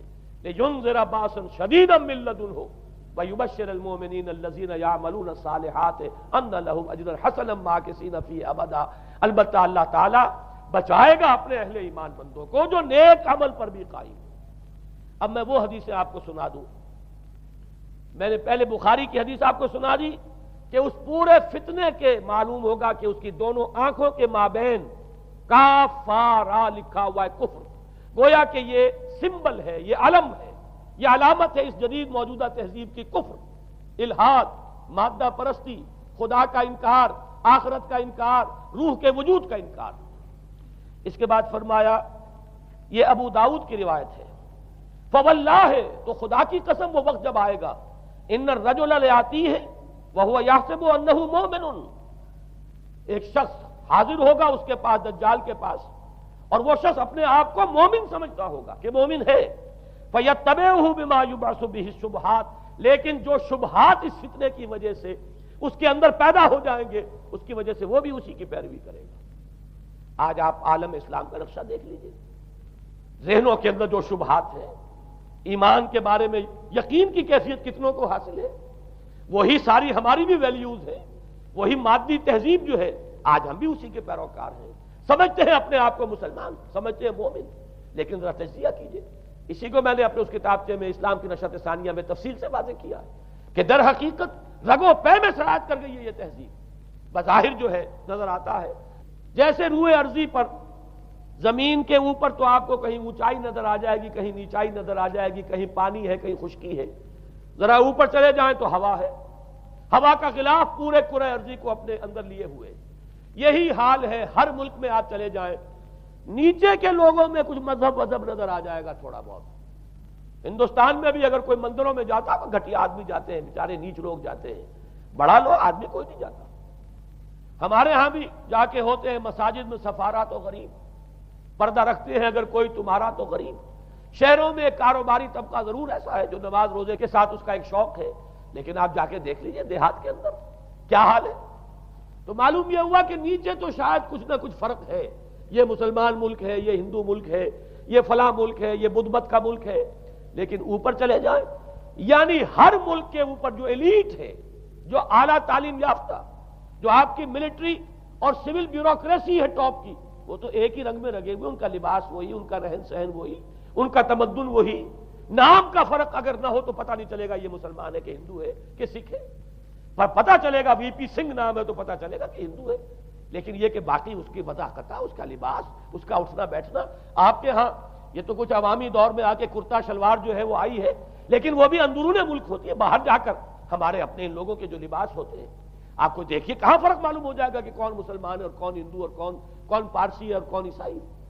تو معلوم یہ ہوا کہ اوپر ایک ہی گلوبل سویلائزیشن ہے جس کا دور دورہ ہے، اور اس سویلائزیشن کے ماتھے پر لکھا ہوا ہے کافارا، اس میں وہ ایمان نہیں ہے، اس میں الحاد ہے، مادہ پرستی ہے، کفر ہے۔ اس میں آخری حدیث جو میں آپ کو سنا رہا ہوں، حضور نے فرمایا آخر من یخرج الیہ النساء، اس فتنے کی طرف پیش قدمی کرنے والا آخری طبقہ ہوگا عورتوں کا۔ وہ جب اس تہذیب کی طرف لپکیں گے، یہ طبقہ جب آگے بڑھے گا، یہ جو ہمارے ہاں بھی جلوس نکلتے ہیں، شریعت کا مذاق اڑانے والے جلوس، اسلامی احکام کی نفی کرنے والے جلوس نکلتے ہیں، اور ان کے جس طریقے سے ڈسپلے ہوتا ہے اخبارات کے اندر، جتنا ان کے لیے اعزاز ہے، جتنی ان کے لیے یہاں پر تکریم ہے ہمارے معاشرے کے اندر، اس کو پیش نظر رکھیے۔ آخر من یخرج الیہ النساء حتی ان الرجل لیرجع الی امہ و ابنتہ و اختہ و عمتہ فیوثقها رباطا، یہاں تک کہ ایک بندہ مومن کا حال یہ ہو جائے گا کہ وہ دوڑے گا اور کوشش کرے گا اپنی ماں کو، بیٹی کو، بہن کو، پھپھی کو باندھ کر رکھے کہ وہ نکل نہ جائے۔ یہ حال ہو جائے گا کسی شخص کا۔ آج کتنے لوگ بے بس ہو چکے ہیں، اب وہ باندھ کر رکھنے والے بھی گویا کہ ہتھیار ڈال چکے، ورنہ یہ کہ ایک دور تھا کہ کچھ نہ کچھ باندھ کر رکھنے والے تو تھے، لیکن اب تو آزادی کی صورت آئی ہے تو باندھ کر رکھنے والے جو ہے وہ ہار مان چکے۔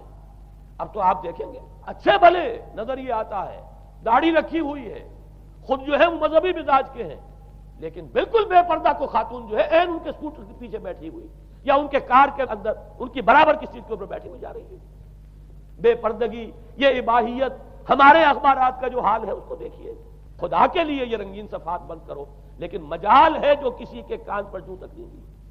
لہذا حدیث کے الفاظ نوٹ کیجئے، آخر من یخرج الیہ النساء، اس فتنے کی طرف پیش قدمی کرنے میں آخری طبقہ جو ہوگا وہ خواتین کا ہوگا۔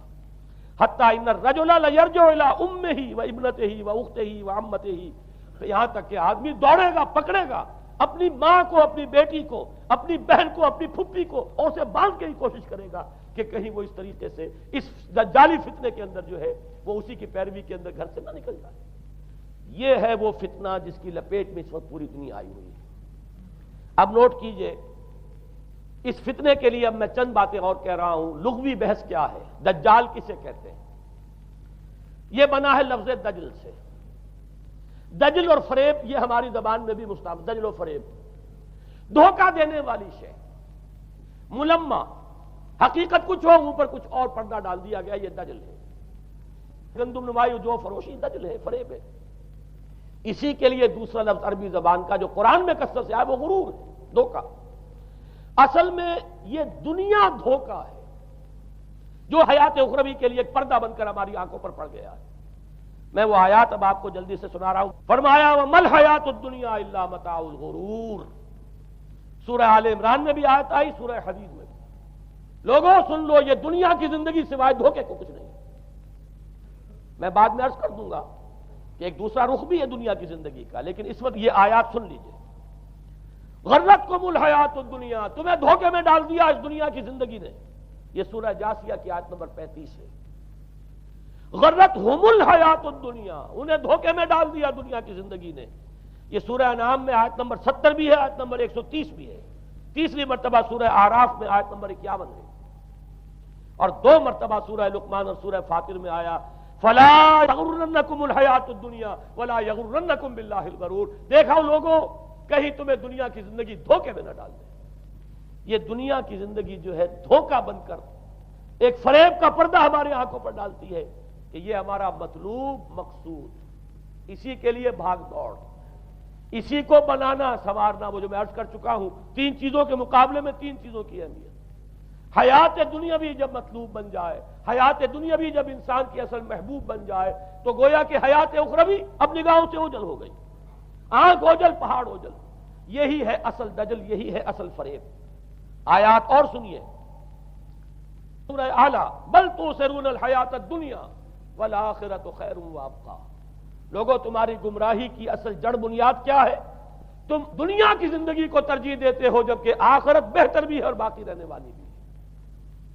کلا بل تحبون العاجلہ وتذرون الآخرہ۔ کوئی نہیں، تمہارا اصل مرض یہ ہے کہ تم اس عاجلہ سے جو موجود ہے، سامنے ہے، نقد ہے، اس سے محبت کرتے ہو، اور آخرت کو تم نے تج دیا ہے، چھوڑ دیا ہے۔ یہ سورہ قیامہ اور اس سے اگلی سورت جو ہے وہ آپ کے علم میں ہے، سورۃ الدہر۔ اس میں فرمایا گیا ان ہؤلاء یحبون العاجلۃ ویذرون وراءہم یوما ثقیلا۔ ان لوگوں کا اصل مرض یہ ہے، یہ اس عاجلہ کو پسند کرتے ہیں، اس سے محبت کرتے ہیں، اور پیچھے وہ جو بھاری دن آنے والا ہے اس کا خیال انہوں نے دل سے نکال دیا. یہ ہے در حقیقت اصل فساد، اصل فتنہ، اصل گمراہی. 100 خرابیوں کی جڑ ایک خرابی. اب اسی کا ایک نتیجہ نکلتا ہے، یہ دنیا جتنی حسین بنتی چلی جائے گی اتنا ہی فتنہ شدید سے شدید تر ہوتا چلا جائے گا. یہاں جتنی آسائشیں ہوں گی اتنا ہی آپ پر غفلت کا پردہ طاری ہو جائے گا. اور آپ کو معلوم ہے کہ اس پوری سائنٹیفک جو بھی ڈیولپمنٹ ہے اس کا حاصل کیا ہے. یورپ میں جائیے واقعتاً دنیا بڑی حسین بن چکی ہے. امریکہ میں جائیے واقعتاً بہت حسین دنیا ہے. ابو ظبی میں جائیے بڑی حسین نظر آئے گی دنیا. کارنیشز جس طریقے کے آباد ہیں. یہ دنیا کا حسن جتنا بڑھے گا اتنا ہی یہ آنکھوں پر اور بھاری پردہ ڈال دے گی، آخرت سے آپ کو غافل کر دے گی. یہی دجل ہے، یہی فریب ہے، یہی فتنہ دجالی ہے. یہی وجہ ہے. دیکھیے یہ جو آیات آج میں بیان کر رہا تھا اس میں آخر میں فرمایا انا جعلنا ما علی الارض زینۃ اللہ لنبلوہم ایہم احسن عملا. ہم نے اس زمین کے اوپر جو کچھ ہے اسے اس کا بناؤ سنگھار بنا دیا ہے، زینت بنا دیا ہے، تاکہ ہم جانچیں پرکھیں امتحان لیں کون ہے اچھے عمل کرنے والا.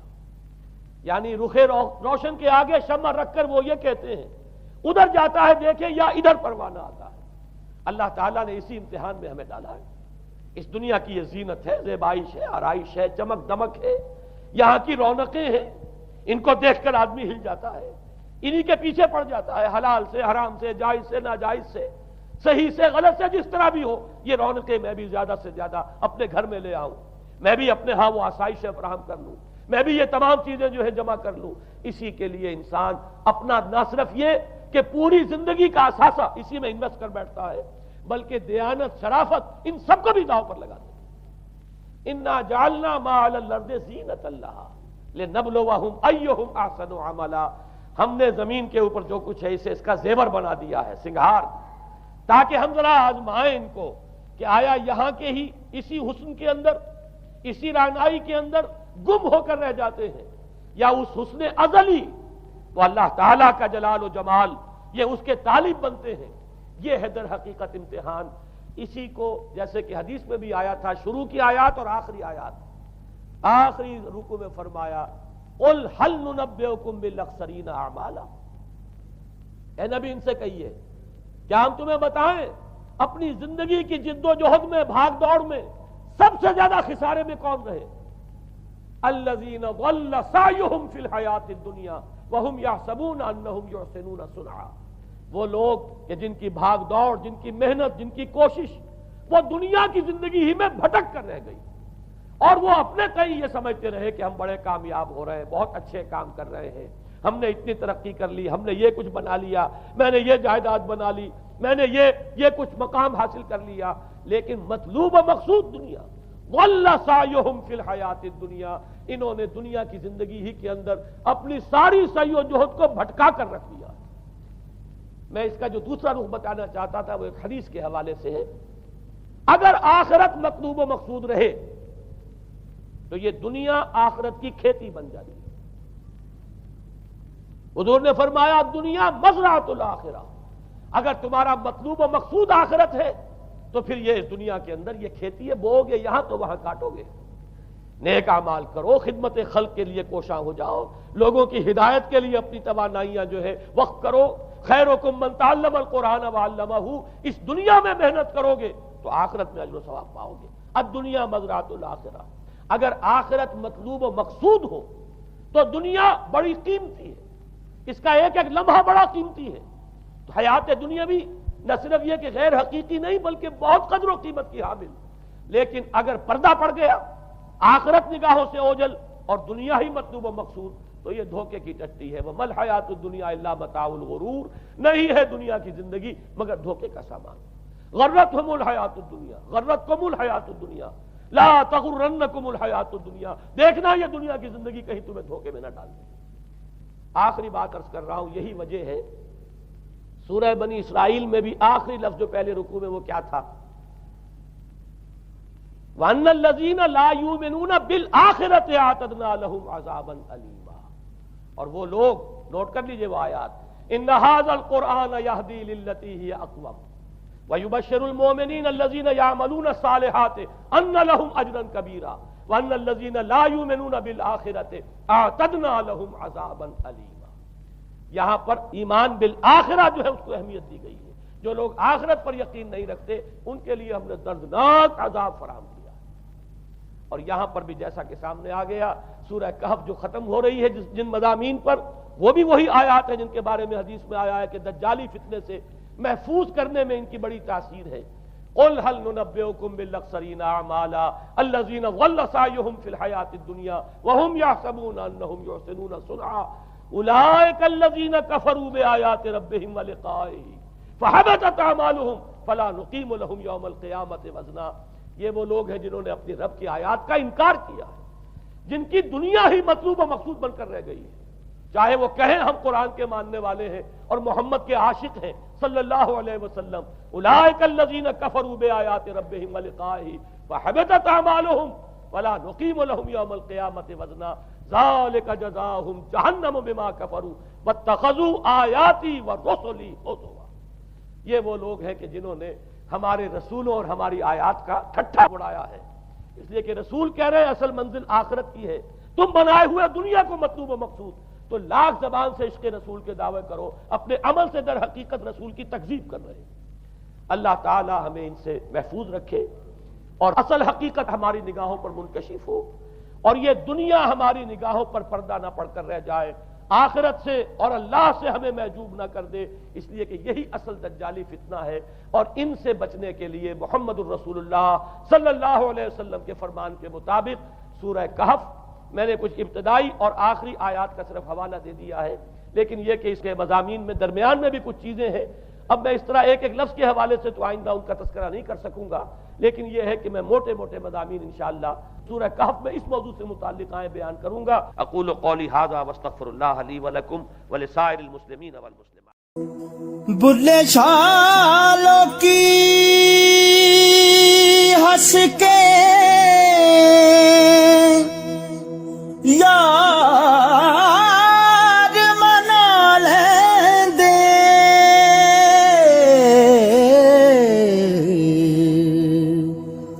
تے ساڈا رونا بھی نہ منظور